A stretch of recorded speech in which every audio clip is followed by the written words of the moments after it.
it's fun when you're in mischievous mode. I realize what you are doing to my Arsenal friends. I don't know what you're talking. I'm just very forlorn this morning. And very, very what?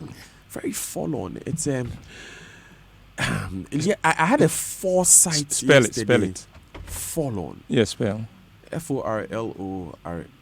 Yes, that's it, isn't it? No, you got it right. I just you wanted to see if I say FOUR.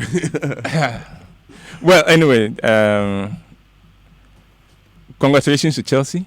Congrats. Well deserved. Well deserved. And then our sympathies to Arsenal, not that much deserved. So, Dan, once again, my latest play, I Want Your Wife, the early bird ticket is on sale right now. So exercise your right to a 60 CDs for the ticket instead of 80. Celine Dion's concert, A New Day, ran at Las Vegas for 5 years. It reached an audience of over 3 million and earned more than $400 million. From the figures alone, one has to conclude that A New Day was a successful concert and cemented Celine Dion's reputation as the best singer of her generation. But if you listen to the critics, you will be led to think that the show was a disaster.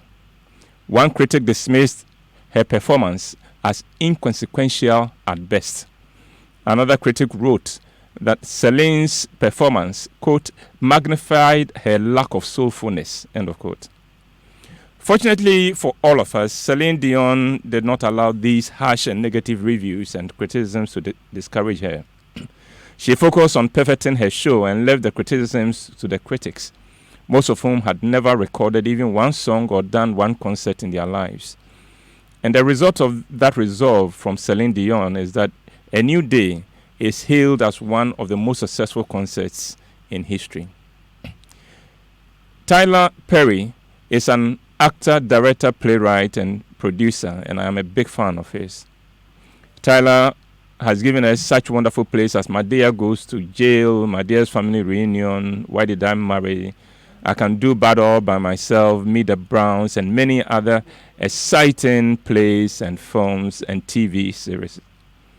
Tyler gave a voice to a section of the black population in the U.S. that had been ignored by mainstream entertainment.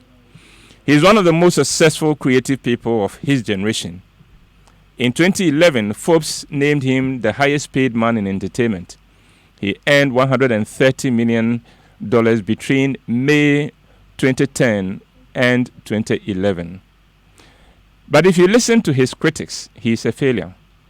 His critics call his work, quote, coonery and buffoonery, end of quote. Another critic saw in Tyler's character, My Dear, an insult to mothers and grandmothers and said, quote, our mothers and grandmothers deserve much more than that, end of quote. And yet, it is the character, My Dear, that keeps bringing in the audience. She's the one the audience pays to see. In my line of business, criticism is an ever-present part of the business. To succeed in the arts, you have to learn to deal with criticisms and not allow them to break your spirit. But it is not just those of us in the arts who have to learn to deal with criticisms. Every one of us has to learn the act of dealing with criticisms. It may not always be easy, but you've got to try. The reality of life is that no matter what you do and how you do it, there will be people who have something terrible or nasty to say about it. I believe there are two kinds of people in life. There are those who are busy doing the best they can. They put themselves out there to serve. They are on one side. The other kind of people are those who just sit on the fence and criticize the first group of people. They don't do anything for anyone to criticize them, so they have all the time in the world to criticize those who are doing their very best. The American political TV series, The West End, offers a glimpse into the inner workings of a fictional White House.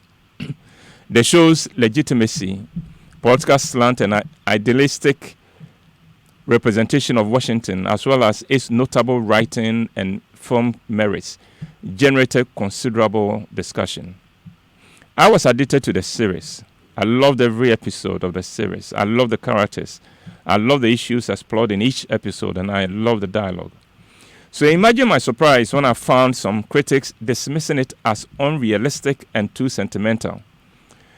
Referring to the characters, one television critic asked, "What rock did these morally pure creatures crawl out from under? And more important, how do you go from innocent millipede to the White House staffer without becoming soiled or disillusioned by the dirty realities of politics along the way?" End of quote. And yet, this is a television program that won 3 Golden Globe Awards and 26 Emmy Awards, including the award for Outstanding Drama Series, which it won 4 consecutive times from 2000 through to 2003. In 2013, TV Guide ranked it number 7 in its list of the 60 greatest dramas of all time, while the Writers Guild of America ranked it number 10 in its 101 best-written TV series list. So, you see, the mere fact that you are being criticized does not mean that you are doing anything wrong. Then I'm seeing a trend in Ghana that is troubling. I've noticed that these days, when someone hears that he has been criticized, he gets nasty and verbally abusive. Some even go to the extent of threatening to do bodily harm to the person who has criticized them. There have even been cases where the person being criticized has invaded the studios where he is being discussed and threatened all kinds of mayhem. Men of God, politicians, and celebrities in the arts have been the main focus of criticisms, and many of them have not taken being criticized kindly. I wonder when we lost our sense of humor and civility and became a people who can no longer take criticisms. We need to remind ourselves that criticism does not mean disgrace. Criticism, on the other hand, means you have caught someone's attention. The American president, Theodore Roosevelt, left office in 1909. But on April 23, 1910, he delivered a speech at Sorbonne in Paris that has come to be known as the Man in the Arena. The original title was Citizenship in a Republic. He said that the readiness to criticize the work of others is not a mark of superiority, but of weakness. Then he went on to say the following, and this is the main crux of his speech, and I'm quoting. "It is not the critic who counts, not the man who points out how the strong man stumbles, or where the doer of deeds could have done better. The credit belongs to the man who is actually in the arena, whose face is marred by dust and sweat and blood, who strives valiantly, who errs, who comes short again and again because there is no effort without error or shortcoming, but who does actually strive to do the deeds, who knows great enthusiasms, the great devotions, who spends himself in a worthy cause, who at the best knows in the end the triumph of high achievement, and who at the worst, if he fails, at least fails while daring greatly, so that his place shall never be with those cold and timid souls who neither know victory nor defeat." End of quote. So the next time someone criticizes you, remember that the critic and the cynic do not matter. Keep doing the great deeds and keep making your impact. And if you are one who is given to criticizing the work of others, please, you too, go do some, so that the rest of us can also criticize you. And then that is my presentation. Thanks, Uncle Bo. And of course, I can't really talk about it. It's ironic how we are talking about music today, and you mentioned A New Day. Celine Dion's, yes. Her classic song from back in the day.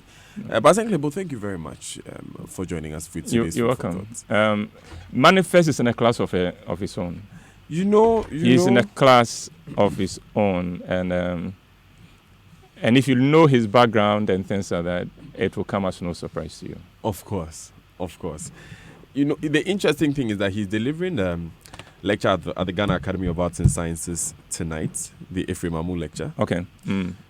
So the topic is the effect of popular culture. No, the role of popular culture in self-actualization. Okay. The first person who delivered an Ephraim Amu lecture is his late grandfather, Prof. J.H. Kwabena Nkesia. So it tells you that's kind of legacy that he's from. That yes.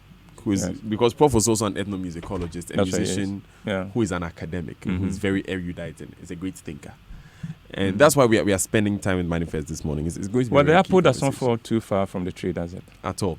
But this one is for you, Uncle Ebo.